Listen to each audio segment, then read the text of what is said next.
Hello everyone, it's me again and I'm here with another review of Quantum Leap 2022. Hopefully I won't talk as much as in my last review, and I'll try to be a little more emotive because that probably makes for a better video. When I decided to start making these reviews, I knew I had half-decent tech for recording audio, but I didn't take into consideration the fact that here in Winnipeg we're moving into our winter months. My workspace is in my unfinished basement where every few minutes the furnace comes on and warms up the space enough that when it shuts off, the compressor on my large chest freezer comes on. Basically, I lack a quiet environment. So this time around I'm recording with a lapel mic attached to my cell phone in a van in my garage with the door closed. I don't think this would be better sound quality, but it should be more consistent. Anyhow, on to the main event. Here is my recap and review of episode 2 of Quantum Leap. We finally get to see the new intro sequence. Here's what the opening narration says. Dr. Ben Song risked everything when he used the Quantum Leap accelerator to travel back in time. Now our team's working to find out why. As he leaps between bodies with no memory of who he is, he still has one hope, that his next leap takes him back to the place and people he calls home. Now, I'd just like to compare it to the original series introduction narration. It changed a few times over the show's run, but starting in Season 2, Episode 13, it went like this. Theorizing that one can time travel within his own lifetime, Dr. Sam Beckett led an elite group of scientists into the desert to develop a top-secret project known as Quantum Leap. Pressured to prove his theories or lose funding, Dr. Beckett prematurely stepped into the project accelerator and vanished. He awoke to find himself in the past, suffering from partial amnesia and facing a mirror image that was not his own. Fortunately, contact with his own time was maintained through brainwave transmissions with Al, the project observer, who appeared in the form of a hologram that only Dr. Beckett can see and hear. Trapped in the past, Dr. Beckett finds himself leaping from life to life, putting things right that once went wrong, and hoping each time that his next leap will be the leap home. Gotta say, I thought the old one did a better job of explaining the series and the motivation of its characters, but it was an episodic TV series, so maybe it made more sense to be more verbose at the beginning. Maybe the new series is just rushing everything. I don't know. One thing notably missing from the new intro is the leap into the current episode. Instead, we just start off with that cheap effect of zooming out of Ben's eyes again. Hey, NBC Universal. Given how powerful and affordable modern tech is, just how hard is it to create a half-decent quantum leap effect?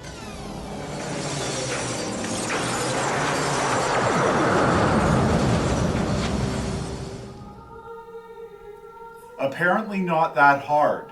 Now back to the review. What am I anyway? A priest? Oh boy. In this episode, Ben leaps into astronaut David Tamura, or Tamura. I don't know. Everyone says what sounds like Tamura when they say his name, but the final credits list the character as Tamara, and even IMDb is confused as it shows both versions of the name in the cast list.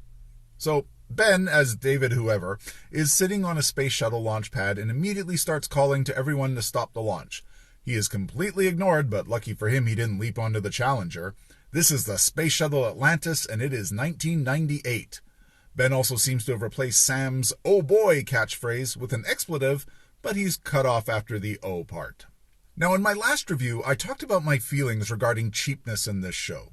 Here we are in the second episode set in 1998, and it's filmed completely in what I assume is a reused space shuttle interior from some other production and a green screen soundstage. If they hadn't plastered a giant 1998 at the start of this episode, you wouldn't have even known what decade it was.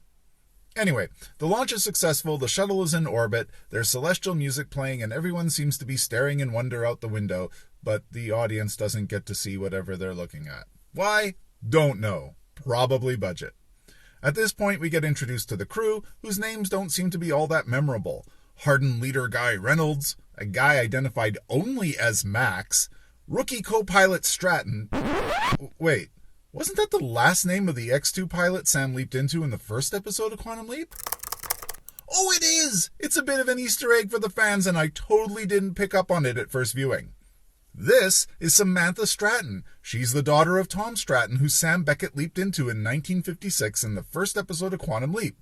In the original history, she was stillborn, but Sam's future medical knowledge allowed him to save her life, and Al later told Sam that the Strattons named their daughter Samantha. Her dad was an X-2 pilot, and now she's an astronaut. Pretty sneaky, writers. We see Ben going to look out a window, but it isn't to look outside and give us a glimpse at the beauty and wonder of space. It's just to admire the reflection of the guy he leaped into. We then cut to 2022, where Ian is at Addison and Ben's place bringing her a coffee. He sees that the place is trashed and freaks out thinking she's been robbed, but Addison confesses she did it, tearing the place apart looking for clues behind Ben's actions. A clue! A clue! She reveals she found a flash drive, but when she plugs it into her laptop, it's encrypted. Ian says that security woman Jen is probably the only person who can decrypt it. Addison spends some time complaining about her feelings of betrayal before they're both summoned to Project Quantum Leap by magic. At the project, Ian and Addison are told about Janice Calavicci's involvement. It's unclear whether she's helping Ben or Ben's helping her, but magic refuses to let Addison interrogate him in case he has a nefarious agenda. Their reasoning is that it's better if he can't remember anything versus him being evil. Ziggy finally locates the where and when of Ben, March 7th, 1998, and in space. On their way to the imaging chamber, Ian points out that Addison didn't tell them about the thumb drive, and Addison points out that Jen and Magic don't trust Ben. I feel like the whole nobody trusts anybody else so secrets are hurting the team trope is overplayed, but whatever. Ian is actually the voice of reason in this scene, trying to convince Addison that she shouldn't be splitting up the team, but Addison's all, nah, it'll be fine. Back in space, Ben is hiding in the bathroom when Addison shows up. That's 2 for 2 with respect to her appearing in a bathroom. Ben asks why he didn't get pulled back to 2022 when he leaped, and Addison tells him they're working on it. When he hears the name of the guy he leaped into, it triggers some of Ben's memories, and he realizes he's slowly getting his memory back. He remembers that David Tamura is going to die on his first mission, and Ziggy believes that he's there to prevent that. When he rejoins the crew, they put him to work, and Addison walks him through what he has to do. He starts playing with dials, and suddenly an alarm goes off because the payload doors have jammed. There's an explosion, and the space shuttle starts spinning out of control. Stratton stabilizes the shuttle, but finds that Reynolds has a boo-boo and is out cold, leaving her in charge. They discuss some unlikely nonsense reason involving the payload somehow causing the thrusters to fire, and realize that their oxygen levels are low. Back in 2022, Magic pays a visit to Al's widow, Beth Calavicci, who is in fact played by the same actress as who played Beth in the original Quantum Leap. That's also a nice touch this episode. Magic says he's there to talk to Janice, but Beth says she hasn't seen her since Al died. I'd like to point out here that after Sam saved Beth and Al's marriage in the final episode of the original series, we were told that Al and Beth had 4 daughters. As someone with 4 daughters himself, I feel their pain. Anyhow, so far only Janice is mentioned and none of the other sisters have been talked about yet. We'll see if the writers remember them. Security girl Jen sees an unimportant character hand Ian a suspicious thumb drive, and she gets suspicious. She does some sleuthing and deducing and tells Ian to get Addison to hand over the mystery drive. Back on Atlantis.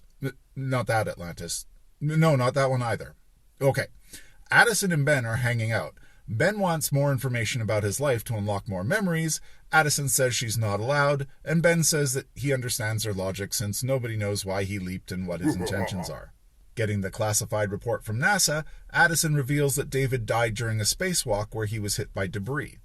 Ben says as long as he doesn't go outside, he'll be fine, which of course prompts Stratton to call him up and tell him that he needs to go outside to repair something.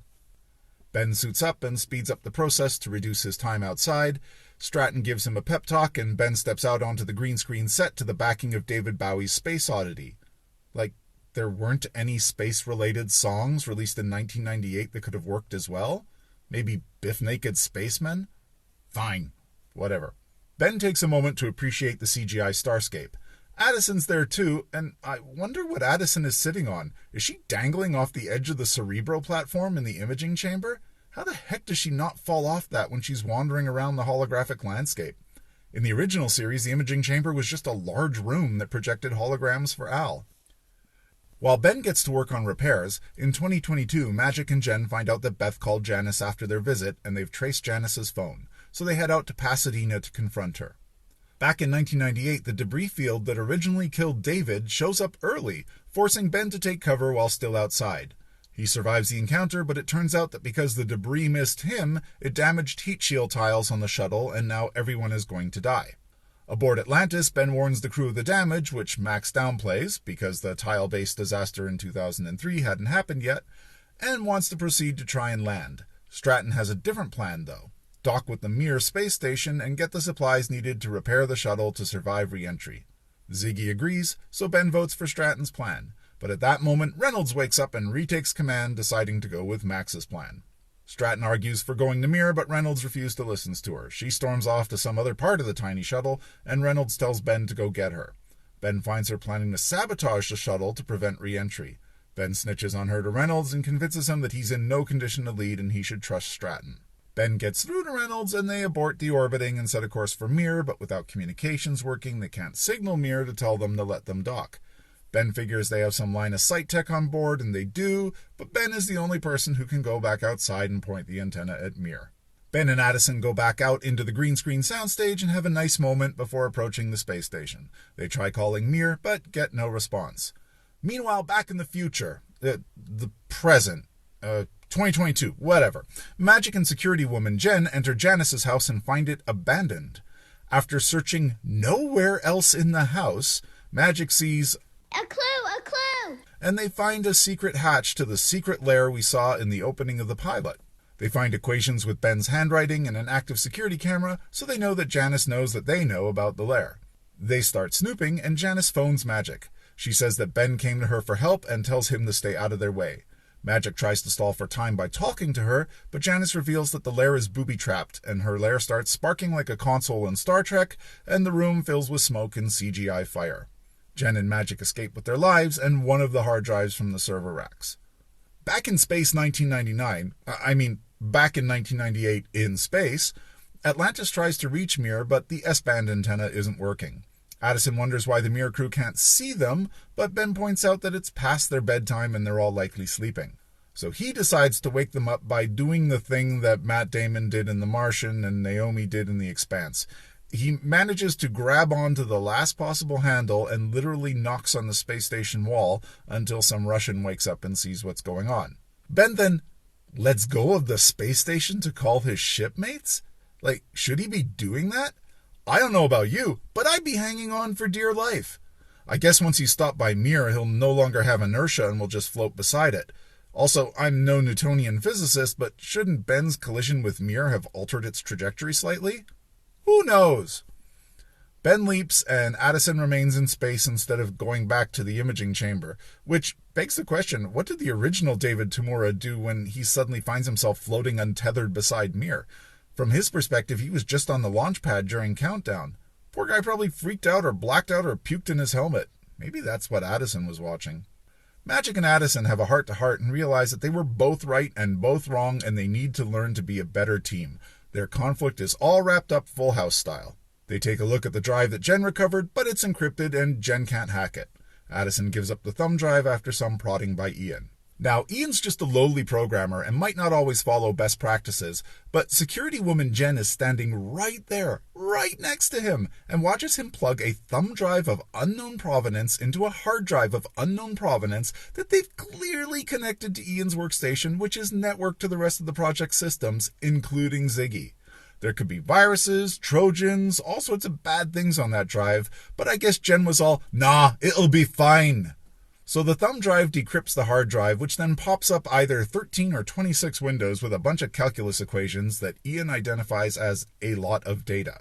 He then runs the amazingly named exe.run with nonsense parameters and a weird use of semicolons, and it makes all his screens do a beautiful mind thing and produce a 3D map of the equations, which is some sort of cryptic time map along with a blinking destination space-time, revealing yet another mystery for the people of 2022 to solve. We then zoom out of Ben's eyes again to find him in a boxing ring getting punched out. The end. So here are my thoughts. I liked the really sneaky callback to the original pilot episode with the character of Samantha Stratton. The reuse of Susan Diol as Beth Calavici was nice too, though the actress was born in 1962 and is supposed to be playing someone born in the 1940s or 1950s in 2022, so she looks a bit on the young side. I get that this series has an ensemble cast, and maybe it's my original series bias, or just the way I would expect a show like this to go, but Ben should be the lead character and the stand-in for the audience like Sam was. Honestly, I'm just not a fan of the idea of Ben's motivations being ambiguous. We all know that he's going to be the good guy, and I don't think the story writers have the guts to make him a villain, even if it would be a crazy twist. In the original series, Sam encountered another Leaper whose mission was to ruin lives and make the world a worse place. It would certainly be interesting if Ben's the ultimate founder of that organization. I also think that splitting the episode up between whenever Ben is in 2022 reduces the engagement of the audience with the people and events of the time Ben has leaped into. In the original series, the entire episode was dedicated to the predicament of the person Sam leapt into and the people around him. There was character development and exposition, just a lot more meat for the audience to chew on. But now we almost don't care what's going on with Ben because the mystery in 2022 is much more engaging and it actually continues between episodes. They have to compress the drama and storyline so much that it's like watching Quantum Leap except narrated by that Micro Machines guy. Where we once experienced nostalgia as Sam leaped into past decades and felt mirth, anger, or shame as he struggled with the cultural mores and old technologies of bygone eras, it feels like Ben is just speedrunning his leaps, and for those of us like me, born around the same time as Ben, we don't get to experience that nostalgia and are just thrown a few member berries as he dashes through the episode. This next bit is less a criticism of Quantum Leap 2022 and more about the challenges of making a show like Quantum Leap in 2022. In the original series, Sam leapt into everyday people, mostly in America, dealing with a variety of issues. In the original series run from 1989 to 2003, there was no internet to fact-check the things that happened in the show. For example, while watching this episode, I looked up Space Shuttle Atlantis launches in 1998 to see if the date or any crew members of the episode matched reality. Of course they don't, but that kind of breaks the realism for me. I think I'd prefer if Ben leapt into relative nobodies that I wouldn't be able to find online anyway, rather than something that is so easily falsifiable. Not that I think having Ben leap into actual historical figures or situations isn't doable. The series Timeless, despite its myriad plot holes, had amazing production values, reenacting historical events with actors who actually look like the historical figures. This is a very different show than its predecessor, and for people hoping that it would recapture the original feel of Quantum Leap, it really doesn't. Ben and Addison don't have the chemistry or camaraderie that Sam and Al had. The nostalgia effect of the show really isn't there. Heck, the one song they played in 1998 was a tape cassette recording of Fly Me to the Moon by Sinatra from the 1960s, which, as far as I can tell, was associated with the Apollo missions, not the shuttle program. So that's my recap and review of episode 2. Do you agree with my less than stellar assessment of the show? Do you think it'll get better? Let me know in the comments below, and if you think I should make more of these, please like, subscribe, and share. Have a great day, and I hope to see you all in the future.